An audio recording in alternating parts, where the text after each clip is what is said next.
All right, so let's jump right in. Have we all lost our minds? Because when you look at housing prices today, it really feels like the world collectively drank some sort of real estate Kool-Aid. Seriously. You've got people dropping $500,000 on a house with a 1970s electrical panel and mold in the basement. But hey, location, location, location, right?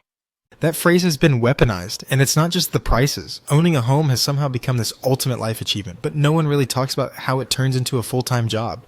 Exactly. It's like signing up for a very expensive hobby you can't quit. Leaky roofs, property taxes, maintenance. You're not free. You're handcuffed. Golden cuffs, like you said. And people think, well, at least I'm building equity. But if you're paying $3,000 a month just to keep up with the mortgage, taxes, and upkeep, are you really gaining anything?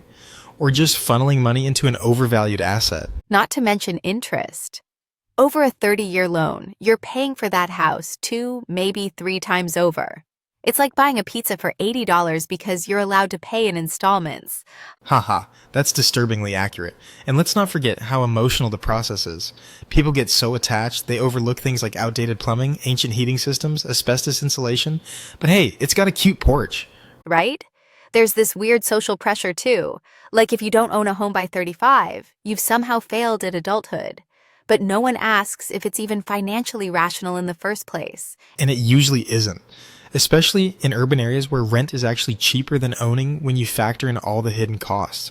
People just assume homeownership is always the better investment.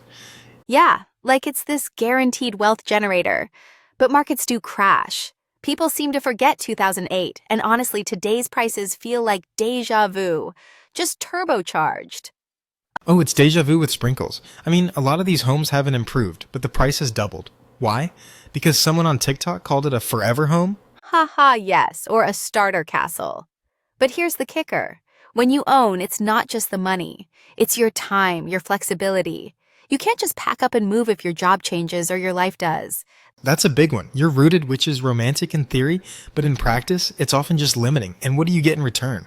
A mortgage and maybe a neighborhood Facebook group that argues about trash bins. Look, we're not saying never buy a house, but in today's market, buying just because that's what people do is a trap. A big, expensive, soul-sucking trap. So what should people be asking themselves before buying? Like, what's one logical red flag? Outdated electrical system is a classic. If the panel is older than your parents' and you're still paying full price, that's emotional buying, not rational. And if sellers aren't even updating basic safety issues, but still expecting record high offers, that's a huge warning sign. It means the market is off its rocker. At the end of the day, homeownership shouldn't be about emotion. It should be about value, flexibility, and actual quality. Right now, we're missing all three. Exactly. So maybe the smarter move isn't to rush into buying, but to ask whether the house is actually worth the price or just priced for fools.